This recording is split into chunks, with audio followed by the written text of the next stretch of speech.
Exercise 9.1, question number 8. Draw an isosceles trapezoid ABCD where AB parallel to CD and measurement of AB greater than CD. Draw diagonals AC and BD intersecting at point E. Prove that ABE is similar to CDE. और AB और CD और AE की value जो दी हुई है और find the length of CE. अच्छा, शुरू करते हैं। सबसे पहले हम ड्रा करते हैं। उसने कहा जी ABCD जो है वो आपने जो है वो ड्रा करनी है आइसोसेलेस ट्रिपेजॉइड। अच्छा, अब ट्रिपेजॉइड क्या होती है? ट्रिपेजॉइड के अंदर जो है वो एक ऐसी ट्रिपेजियम होती है कि जिसमें दो साइड जो है वो तो पैरेलल होती हैं। जैसे ये क्वेश्चन के अंदर भी उसने दिया हुआ कि आपकी ए बी जो है ये पैरेलल टू सी डी है, यानी ये वाली साइड जो है वो इस साइड के जो है वो पैरेलल है। ठीक है, ये खुद दिया। और दूसरा क्या होता है, the non parallel sides are equal in length. और इनकी ये वाली जो आपकी बी सी है ये आपकी ई डी के जो है वो इक्वल, इनकी लेंथ जो है वो सेम है, तो इसको हम कहते हैं ये आइसोसेलेस ट्रेपेजॉइड है। ठीक है। अच्छा, सबसे पहले हमने ए बी सी डी जो है ये हम जो ड्रा कर दी। ए बी जो है वो आपके सी डी के पैरेलल है, वो भी हमने शो कर दिया। अच्छा, दूसरा उसने लिखा हुआ है A B greater than C D. ये भी यहाँ से क्लियर है कि आपकी ए बी साइड जो है वो आपकी सी डी साइड से जो है वो लेंथ में जो है वो ग्रेटर है। ठीक है। अच्छा, उसके बाद लिखा हुआ है जी ड्रा डायगोनल ए सी, यानी ए से सी का आपने डायगोनल जो है वो ड्रा करना है। तो सबसे पहले हम जो है वो ए से सी जो है वो डायगोनल ड्रा करते हैं। ये आपके पास जो है वो ए से सी जो है वो डायगोनल ड्रा हो गया। ठीक है। अच्छा, फिर उसके बाद उसने कहा जी बी डी, बी से डी भी जो है वो आपने डायगोनल जो है वो ड्रा करना है। तो हम बी से डी जो है वो भी डायगोनल जो है वो ड्रा कर देते हैं। ये हमारा बी से डी डायगोनल आ गया। इंटरसेक्टिंग एट पॉइंट ई, यानी ये पॉइंट जो है वो जहां दोनों डायगोनल से एक दूसरे को इंटरसेक्ट है वो आपका पॉइंट ई है। Prove that triangle A B E, यानी ये वाली ट्रायंगल जो है ए बी ई, ये नीचे वाली जो है ये बड़ी आपकी जो है वो ट्रायंगल है, is similar to triangle C D E. C D E, ये ऊपर जो आपकी स्मॉल जो है वो ट्रायंगल है, वो कहते हैं एक तो ये साबित करो कि ये दोनों ट्रायंगल जो है वो सिमिलर है। अच्छा, उसके बाद जो उसने गिवन है measurement of A B is equal to 8 centimetre. ये ए से बी जो है वो आपके पास जो है वो 8 सेंटीमीटर है, इसको हम जो है वो यहाँ लिख लेते हैं। मेजरमेंट ऑफ सी डी, सी से डी ये वाली ऊपर वाली साइड आपके पास जो है ये 4 सेंटीमीटर है, उसकी वैल्यू भी हमने जो है वो लिख ली। अच्छा, उसके बाद मेजरमेंट ऑफ ए ई, यहाँ से ए से ई जो है ये 3 सेंटीमीटर दी हुई है। और कहते हैं find the length of C ई, ये सी से ई ये वाली लेंथ जो है वो हमने जो है वो फाइंड करनी है। ठीक है, इसको हम जो है वो सी ई जो है वो इसी तरह जो है वो रहने देते हैं।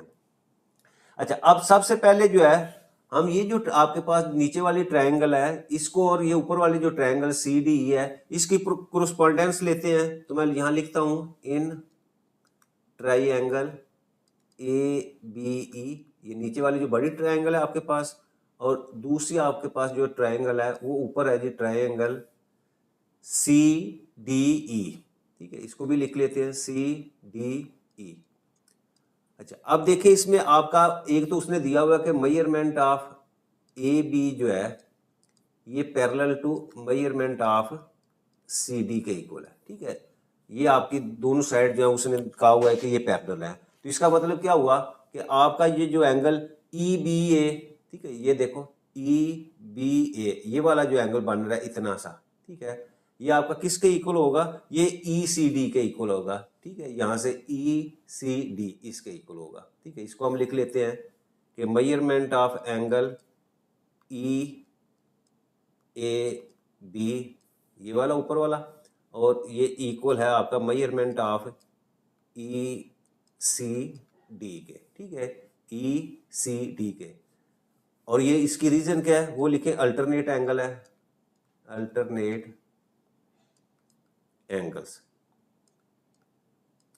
अच्छा, उसके बाद आपका ई बी ए, ये देखो ई बी और आपके पास जो है वो ए, ठीक है, ये वाला एंगल आपके पास जो है इतना ई बी ए ये वाली साइड।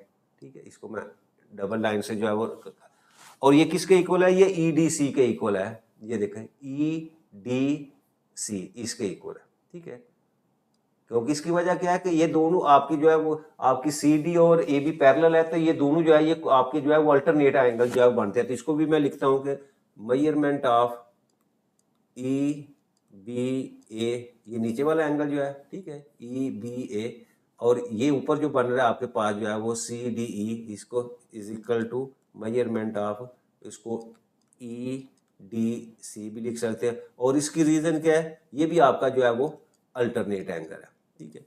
अच्छा, उसके बाद देखिए आपके पास ये एंगल जो है ए ई बी, ठीक है, अगर ये वाला एंगल मैं देखूं, ये ए ई बी, इसको लिखे measurement of angle A E B, ये किसके इक्वल है, ये आपके ये इस एंगल के इक्वल है, measurement angle C E D, ये लिखे measurement of angle C E D.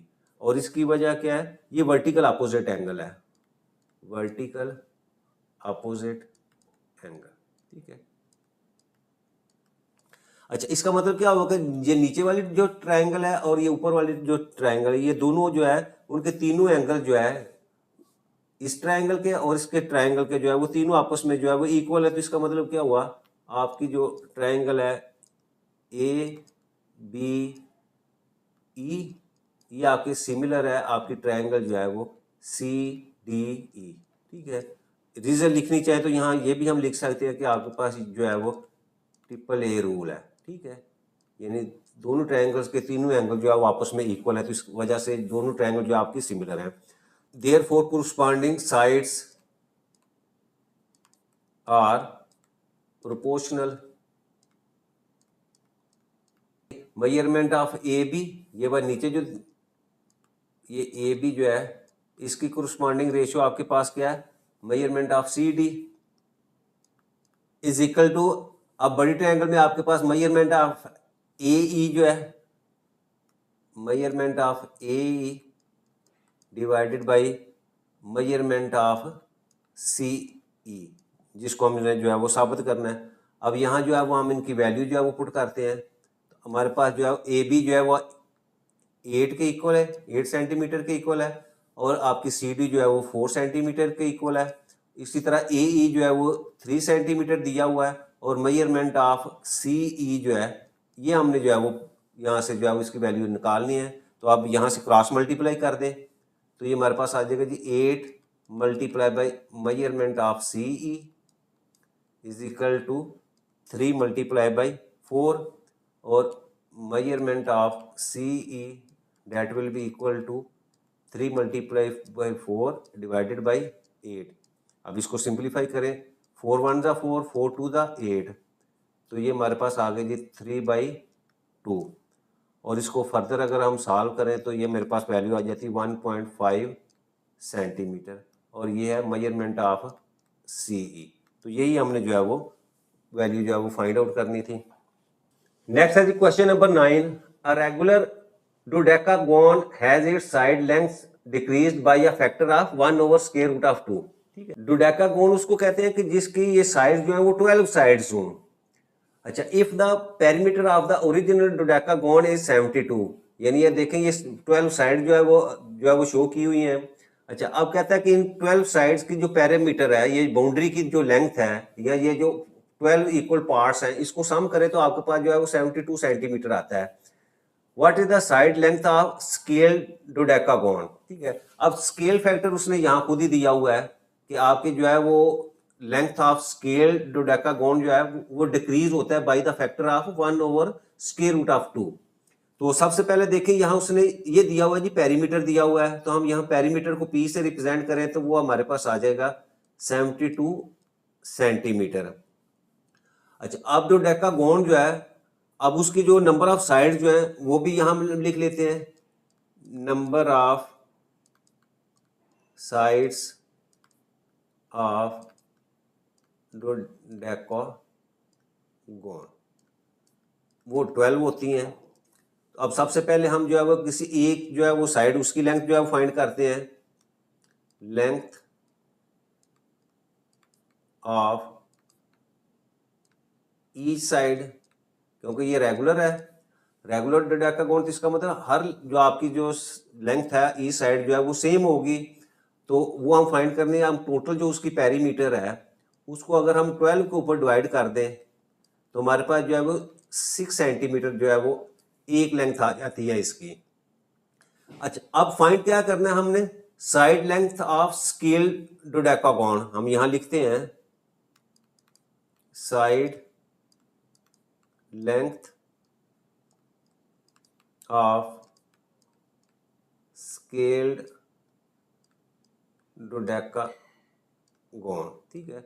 अब यहां उसने खुद दिया हुआ है कि ये आपका जो है वो 1/√2 जो है उसके फैक्टर के लिहाज से जो है ये डिक्रीज होता है, यानी उसका स्केल फैक्टर जो है वो आपके पास जो है 1/√2 है। तो अब एक जो साइड है उसकी लेंथ हमने अभी फाइंड किया वो 6 है, तो हम क्या करते हैं 1/√2 को 6 से जो है वो मल्टीप्लाई कर देते हैं। तो यहाँ इसको सॉल्व करते हैं, हमारे पास आ जाएगा जी 6/√2 और यहाँ से डिनोमिनेटर से अगर हमने स्क्वायर रूट को कैंसिल करना है तो हम √2 से मल्टीप्लाई कर देते हैं और इसी से जो है वो डिवाइड कर देते हैं। फर्दर इसको सॉल्व करें तो ये आ जाएगा जी 6√2 और नीचे हमारे पास जो है वो √2 इसका स्क्वायर हो जाएगा और फर्दर इसको सॉल्व करें तो ये आ जाएगा √6 डिवाइडेड बाई 2, क्योंकि स्क्वायर और स्क्वायर रूट आपस में कैंसिल हो जाएंगे और इसको हम सिंप्लीफाई करते हैं तो ये वैल्यू आ जाती है जी 3 √2 सेंटीमीटर। तो ये हमारा क्वेश्चन 9 जो है वो कंप्लीट हो जाता है।